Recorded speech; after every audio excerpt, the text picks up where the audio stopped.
Како ќе контролира рудник градоначалник кој не може да се справи со 10 крави? Лидерот на СДСМ со остра порака кон градоначалникот од своите редови Сашко Митовски. Филипче вели дека вакво прашање поставувале граѓаните на Крива Паланка и токму затоа останува на ставот дека за отворање на рудник за антимон градоначалникот мора да ги праша своите сограѓани. Како ние ќе бидеме сигурни дека тој систем таму ќе биде систем кој што ќе ги почитува сите еколошки стандарди? Како граѓаните ја кажуваат загриженоста. Не сме го измислиле на ние тоа. При тоа граѓаните викаат како може еден градоначалник кој што не може 10 крави да исконтролира, утре ги контролира таков рудник. Тој за 10 крави не може да се справи.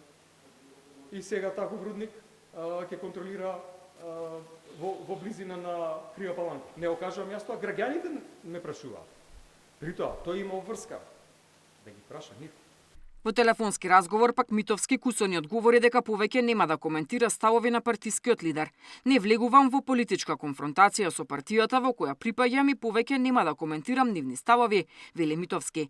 Тој е еден од шестими на градоначалници кои ги има СДСМ по последните избори и кој јавно порача дека не се согласува со политиките на сопствената партија, а во јавноста беа објавени информации дека се повлекува и од претседател на општинската организација на СДСМ во Крива Паланка, кој лично тој не ги потврди.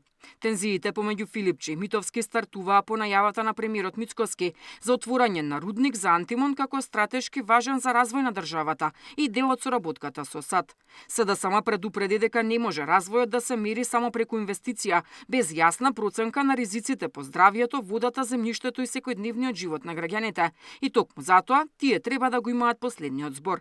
Градоначалникот Митовски пак порача дека не е време за референдум, но дека за отворање на ваков рудник потребни се гаранции дека нема да има компромис со здравјето и природата. Диспина Тодоровска, Сител телевизија.